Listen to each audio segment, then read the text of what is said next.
I've tested every single client acquisition strategy out there. Some worked and some didn't. But today, I'm sharing what really made a difference for me on my journey to signing over 800 clients over the last 5 years. In this video, we're bringing the proven methods through my business that will bring clients knocking at your door. And for those of you that don't know me, my name is Jordan Ross. I'm the founder of 8-Figure Agency. We're a growth consultancy and 8-figure portfolio that's been able to, as you already know, work with over 800 clients and also build us a really killer, awesome portfolio business. Through the years, I tested almost everything. And the best place for me to grow my business was go viral on one platform. And that one platform was Twitter. As of tomorrow, I have 5 tweets going out. And I'm actually going to show you exactly what happens on a daily basis to booking a call to my actual call process. So in short, platform, landing page, call process. And you're going to be able to replicate all of this for your business. Now, first we have to start with brand. And the reason brand is so important is you are competing against hundreds, if not thousands of companies out there. So you need to find a way to stand out. My unique value proposition for helping agency owners is that we help you get out of the operation so you can build and live the dream. If you go to my Twitter, Jordan_Ross_8F, you're going to see that I talk about the same type of adage the entire time. Build the dream, not a prison. My positioning of my brand has been my clients are in a prison. They are agency owners who are stuck in the operation. They're not earning as much as they want. They're not making as much as they want. They're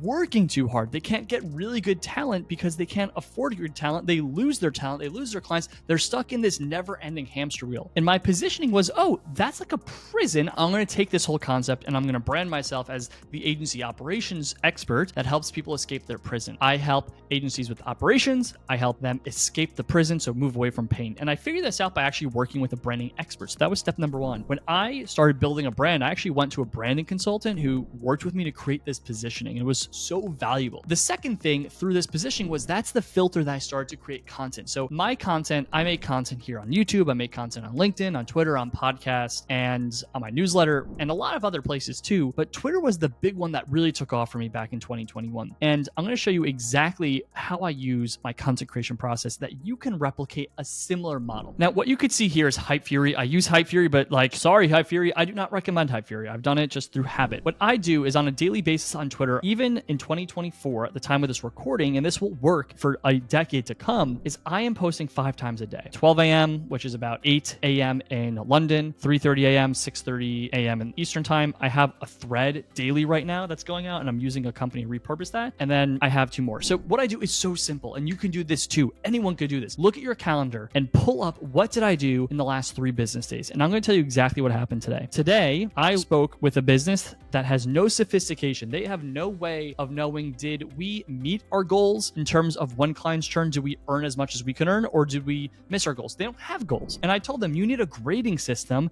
that allows you to identify someone when they onboard and to grade them A, B, C, and D, right? And each grade correlates to a desired lifetime value, how much you want to make from that client. So if you have this system, you can know when someone signs up for your service and when they leave your service, did you make the max LTV? If it's anything less than that, well, you have an issue. And I wrote that. That was my tweet. The second thing, right? The second tweet going out tomorrow. I had someone text me today telling me he's doing about $800,000 a year, 35K a month in profit, and he wants to acquire an agency. And this is me giving my thoughts, right? So your content should really just be about what you do, thinking about your ICP, your ideal customer. What are they asking you? What are they struggling with? And you should just talk about it, write blogs about it, write threads about it, make videos about it. All you have to do is think about the biggest FAQs that your clients talk to you about and write about it. That is my whole strategy. I don't overthink it. I just talk about what happens every single day of my business. And that's why it's easy for me to make content, because I actually don't try to make content ideas.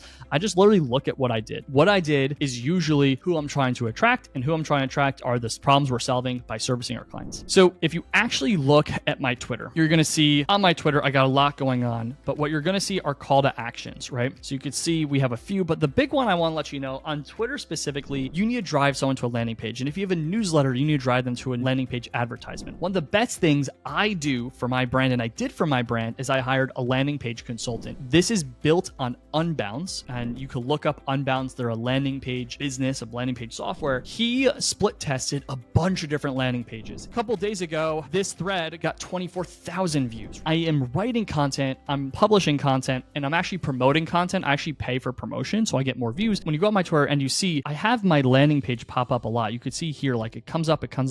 I have an auto tweet that's showing my landing page. And because I'm writing content that does really well, I pay for promotion from specific influencers. If you actually look at my threads, you'll see who's promoting my stuff. When people click my landing page, Unbounce is great because it's actually split testing. We're always split testing about 3 or 4 variants. And what that means is we use 3 or 4 different types of designs, landing pages that allow us to understand if things are working or not. So if you go to my landing page on like different days, you'll actually see small different things. The big thing for here is hire a landing page consultant or landing page expert, because you do, if you're going to be on Twitter especially, or if you're writing on your newsletter, you do want to drive people to a landing page. You want to drive them to Unbounce, because after a sample size of 100 or 1,000 people that are on your site, you can see what is converting, what's not. On Unbounce, you could actually see what works, what doesn't. And we use this landing page, constantly updating it. Every month I look at it, there's different things, right? So number 2 is drive people to a squeeze page, a landing page to book a call. And then once people are on a call, I take them through what I call the 5-step sales process. This is from NLP, Neuro-Linguistic Programming.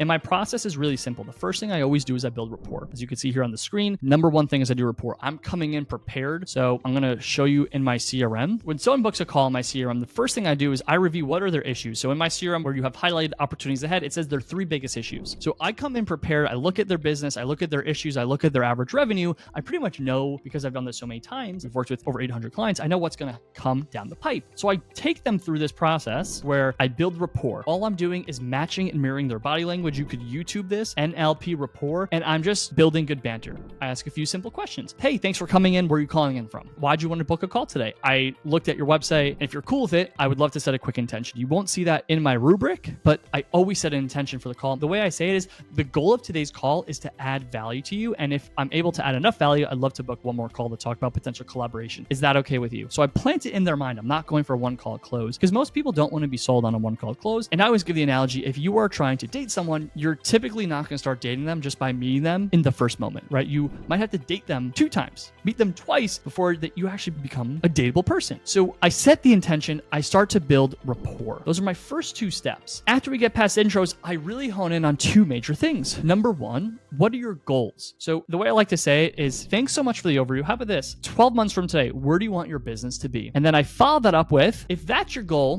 what are the 2 or 3 biggest things that you have to solve or fix that are currently preventing you from getting there as fast as you want to? And I hone in on as fast as you want to. And the reason I talk about that is everyone in their mind thinks that they're going to be able to get there eventually, but they want to do it faster. So now that I know that where they want to go and what their pain points are, I start to demonstrate empathy. I always talk about, man, like, I could really understand that. I could relate to that. It's hard to do this stuff. You want to be a human. You want to study empathy, because when I talk to people, there's a genuine connection. I'm genuinely interested. And then what I do from there, all I do is I start to ask more questions. Hey, I would love to better understand that. Do you mind if I ask a few questions? So if you're a true practitioner of your service, all you got to do is do your thing. I call it do the magic show. What you want to do is start to ask and uncover questions, right? Until you could truly have an understanding of what this business needs, and then just start solving problems, right? So the way I like to demonstrate competency at this step, when I start to solve their problem, once I understand exactly who they are and what their issue is, I will reiterate what I heard. I will recap what I believe is their issue, and then I will take them to this mirror board. This mirror board demonstrates up here kind of the overall path of all the models and systems we have, and then we actually have some typical models and typical systems I see. So I show them through this professional looking mirror board, and I just start to add value and consult them. I'm consulting them through something that looks professional. I'm adding a lot of technical value. And once I show them the path, I literally say, this is your issues. Here's how you solve it. Here are the models. And I'm going to pull up more things. I demonstrate competency. I'm consulting. Once I'm done with consulting, I might be 20 minutes into the call. I pause and I say, do you believe if you implemented this system I showed you on today's call, that you could actually solve the problem that you're facing and get to the goal that you want to get to? And they will always say yes. And they always say yes because I'm really freaking good at what I do, and you should be too. Now, once I actually demonstrate competency and value, I ask them how soon they're looking to implement this solution. 9 times out of 10, they're saying, within the next few weeks or month. And they say, great, would you like to see how implementing this solution with us or solving your problem with us can do that? That's when I get into my pitch. I'm not going to show you how I pitch because how I pitch is not special. It's the way that everyone does it. I walk them through our deck and I make an offer. My offer is always simple. So Mr. and Mrs. Smith, if you work with us, we're going to be able to help you get to this goal. We're going to reduce this pain and we're going to do it through these steps that I just showed you on this slide. Do you have any questions before we talk about pricing and logistics? And they will say no. And I say, great. So work with 8F is $5,000 to onboard where we're going to do ABC. We're going to do 1, 2, 3. And then an ongoing investment is going to be another $2,500 a month. I'm going to pause here. I want to check in with you. Is this within your budget? I will go straight to the number one objection. Is this within your budget, right? Because until this point, I know I've demonstrated value and I know our pricing changes, but 5K is pretty typical for $1 million to $2 or $3 million business that we work with, or $10 million business. And then at $2,500 a month, that's also very typical in pricing. I start to elicit their objections. Is it budget? And if the answer is no, I say, great. Would it be crazy for us to get started today? That is the number one offer I make. I go to the absolute end of the spectrum. Is it crazy? It's not crazy. And if they say, great, how would you like to pay today? Visa, MasterCard, or American Express? 2 or 3 people out of 10 actually pay. And then when I make that offer, how would you like to pay today? Visa, MasterCard, or American Express, that's an alternative assumptive close. I'm assuming a close and I'm giving them multiple options. It doesn't actually matter. Some people, when they're not ready to pay, they're going to say, oh, I need to talk to my partner. I need to do this or whatever.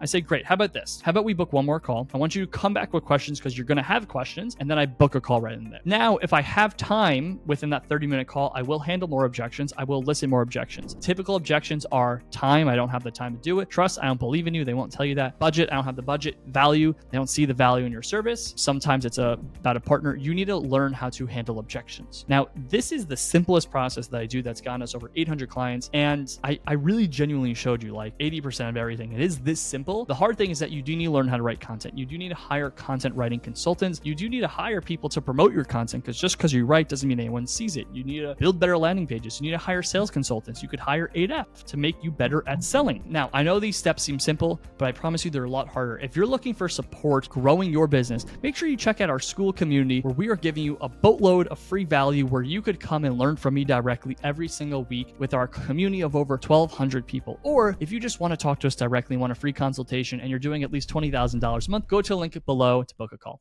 Thank you.